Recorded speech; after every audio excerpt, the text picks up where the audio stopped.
Bonjour à tous et bienvenue sur la chaîne YouTube La Pause RH, la chaîne YouTube qui vous propose des astuces et des conseils RH pour vous aider à décrocher votre emploi de rêve ou bien devenir un meilleur recruteur au quotidien. N'hésitez pas à vous abonner à la chaîne et activer la petite cloche pour recevoir des notifications à chaque nouvelle vidéo. Aujourd'hui, dans cette vidéo, je vais vous donner 10 clés pour réussir à adapter votre CV au Canada et au Québec pour enfin réussir à décrocher le fameux premier emploi au Canada, la première expérience canadienne qui est vraiment pas toujours facile, pas toujours évidente. Et il est sûr que le CV est vraiment un enjeu très important puisque c'est la première chose que le recruteur va regarder et c'est ça qui va lui donner envie de vous appeler ou pas. Donc écoutez bien toutes mes petites astuces et je l'ai vécu moi-même. J'ai également été nouvelle arrivante au Québec à Montréal. Donc je sais vraiment de quoi je parle. Écoutez ces petites astuces et normalement vous devriez être paré pour trouver votre premier emploi au Canada. Première grande différence que l'on peut voir avec les CV qui viennent soit d'Europe, soit d'Afrique dans le milieu francophone. Donc vraiment la grande différence, c'est que sur le CV québécois ou canadien, on ne note aucune information personnelle. On ne note pas qu'on est marié, qu'on a des enfants, la nationalité qu'on a. Toutes ces informations personnelles qui n'apportent rien à l'étude de votre profil, vous les notez pas sur votre CV. Deuxième différence qu'on le retrouve avec le CV québécois ou canadien, ici on ne met pas de photo sur son CV. Vraiment l'idée, il faut comprendre ici au Canada et au Québec, c'est que sur son CV on ne donne vraiment aucune information personnelle qui est hors contexte avec l'emploi travaillé. Donc finalement la photo que vous allez mettre, qu'on puisse avoir accès à votre tête ou accès à vos informations privées comme le fait que vous êtes marié ou pas, ça ne va rien changer à vos compétences, donc on les note pas sur le CV parce que ça ne va pas du tout être pris en compte sur l'étude de votre candidature. Troisième différence, ici au Canada ou au Québec, on ne fait pas de CV graphique. Donc on ne joue pas du tout au concours de celui qui aura le CV le plus graphique possible pour sortir du lot. Bien au contraire, ici on favorise vraiment le fait de faire un CV standard qui va ressembler à tous les autres pour permettre aux recruteurs de garder une distance et de se concentrer sur les compétences et les expériences du candidat et non pas sur ses talents de graphiste. Donc vraiment garder un CV épuré et non graphique et favoriser le contenu que vous allez mettre à l'intérieur du CV et non son apparence. Et je vous donnerai en fin de vidéo, je vous montrerai dans la vidéo vraiment un exemple de CV, de format de CV à suivre qui est vraiment standard ici au Québec et au Canada. Quatrième point, donc ce n'est pas vraiment une différence parce que c'est quelque chose qu'on peut retrouver ailleurs dans le monde sur le CV, mais je tenais vraiment quand même à insister sur ce point. Toujours mettre un titre à son CV. Donc notez finalement votre intitulé et bien évidemment adapter cet intitulé à la façon de le dire ici au Québec ou dans le reste du Canada. Donc vraiment faites vos recherches et les emplois sur lesquels vous avez postulé, il y a toujours le titre du poste, et ben reprendre ce titre et le mettre en évidence dès le début du CV. Cinquième élément qui peut également être différent de la plupart des CV qu'on connaît dans le milieu francophone, toujours faire un premier petit paragraphe qui s'appelle profil ou résumé des compétences, vraiment où là où on va mettre en avant tous les points clés que l'on a à apporter pour le poste. Donc vraiment faire un petit résumé et le faire du même format que vous allez faire les autres parties du CV, donc comme la partie expérience professionnelle, comme la partie diplôme, refaire un petit intitulé avec profil où vous allez mettre le nombre d'années d'expérience que vous avez, tout de suite les diplômes que vous avez et le reste des compétences clés que vous avez pour le poste qui sont généralement citées dans l'annonce et qu'il faut reprendre à ce niveau-là. Sixième point vraiment très important, il faut toujours mettre son niveau de langue. Donc il ne suffit pas d'inscrire que vous parlez français ou anglais, il faut impérativement mettre le niveau de langue. Il faut savoir qu'ici au Canada et au Québec, déjà il y a deux langues officielles, anglais et français, et on a besoin de savoir quel est votre niveau dans chaque langue. C'est très très important, même si le français est votre langue maternelle, il faut le noter, puisqu'ici on travaille beaucoup avec des nouveaux arrivants ou même des anglophones dans le reste du Canada et il faut qu'on sache vraiment c'est quoi votre niveau de français. Est-ce que vous êtes expert? Est-ce que vous êtes intermédiaire? Est-ce que c'est votre langue maternelle? Il faut absolument le noter, même pour le français et également pour l'anglais, puisque ce sont les deux langues officielles au Canada. Et sur ce point des langues, très important, je veux vraiment insister là-dessus parce que je le vois beaucoup sur les CV, il faut noter uniquement les langues qui vont être pertinentes pour le poste. Donc en dehors de l'anglais et du français qui sont obligatoires puisque ce sont les langues officielles du pays, comme je le disais, il faut impérativement mettre votre niveau dans les deux langues. Même si c'est débutant en anglais, il faut noter que vous êtes débutant en anglais, on ne doit pas le deviner, il faut le voir sur le CV. Et toutes les autres langues, si c'est votre langue d'origine d'un autre pays ou une langue que vous parlez avec votre famille, vous la notez sur le CV uniquement si elle est probablement utilisée au sein de l'entreprise ou si on pourrait vous demander d'utiliser cette langue. Si ce n'est pas le cas, il ne faut pas la noter, ça n'apporte rien à l'étude de votre profil. Si par exemple vous venez d'un pays arabe en Afrique et que votre langue maternelle c'est l'arabe et que vous allez travailler dans une entreprise qui ne fait aucun échange international avec des pays arabes, il n'y a aucun intérêt, ça n'apporte rien à l'étude de votre profil que vous parliez arabe.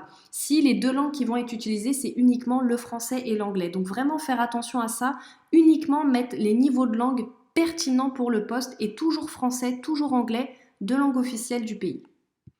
Septième élément sur la question des diplômes, vraiment ici au Québec et au Canada au sens large, il faut tout de suite adapter le titre de son diplôme à son équivalent canadien ou québécois. Il ne faut pas donner l'intitulé de votre diplôme dans votre pays d'origine puisque les RH ici ne vont tout simplement pas le comprendre et vont pas être capables de situer votre niveau.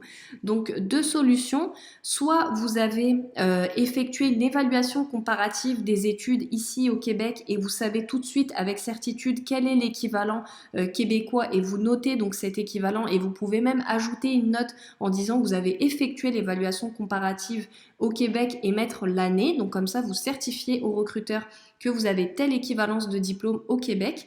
Et si ce n'est pas le cas, malgré tout, il faudra quand même adapter le titre pour donner une idée finalement de votre niveau. Donc faites vos recherches, allez regarder un petit peu ce qui pourrait correspondre au niveau de votre diplôme. Et si vous n'êtes pas sûr à 100%, il vaut mieux mettre le diplôme qui est juste en dessous et après argumenter avec l'ARH que mettre un diplôme qui va être supérieur finalement à l'évaluation qu'on pourrait vous donner. Et après, on discutait par téléphone avec le recruteur en fonction des exigences du poste. Mais en tout cas, il faut absolument traduire le titre des diplômes et ne pas mettre le nom de son diplôme dans son pays d'origine, même quand on vient de France. Je viens moi-même de France et il fallait adapter le titre des diplômes parce qu'ils n'ont rien à voir ici et les RH ne vont pas comprendre. Huitième point qui peut quand même être assez différent du reste des CV qu'on a pu connaître en Europe ou en Afrique, c'est vraiment la description du poste. Ici au Québec et au Canada, on aime avoir le plus de détails possible sur les tâches que vous avez effectuées et il faut impérativement utiliser des verbes d'action.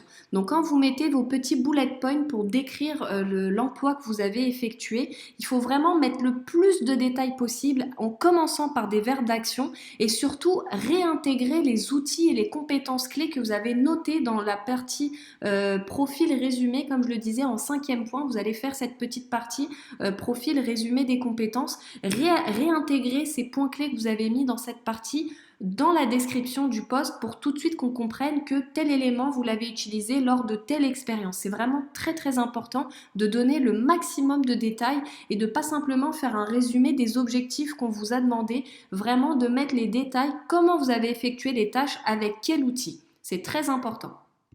Neuvième différence, donc le format du CV, c'est vrai que c'est la question qu'on se pose. Nous, on a beaucoup l'habitude d'essayer de résumer le CV sur une seule page, alors qu'ici au Québec, on est beaucoup plus flexible. En tout cas, on accepte facilement des CV de 2 pages, mais attention, attention, si on fait un CV de 2 pages, il faut uniquement qu'on retrouve des expériences pertinentes pour le poste. Aucun intérêt à noter sur votre CV toutes les expériences professionnelles que vous avez eues dans votre parcours, tout ça parce qu'ici au Québec, au Canada, on est flexible avec un CV de 2 pages ou même plus. Il faut vraiment que chaque expérience soit pertinente pour le poste et dans ce cas-là et seulement dans ce cas-là, oui, il n'y a aucun souci à faire un CV de 2 pages et même pourquoi pas 3 si vous êtes très très très expérimenté, vous avez plus que 10 voire plus de 15 ans d'expérience et que chaque description va apporter quelque chose pour l'étude de votre profil. Et la deuxième chose qui va être différente sur le format, puis je vais vous mettre le modèle de CV, vous allez voir, ici on met toujours la date à droite. Attention, donc c'est une habitude de lecture ici des recruteurs, toujours on a les dates à droite et non pas à gauche et puis tout le monde se plie un petit peu à ce standard de mettre toujours la date à droite.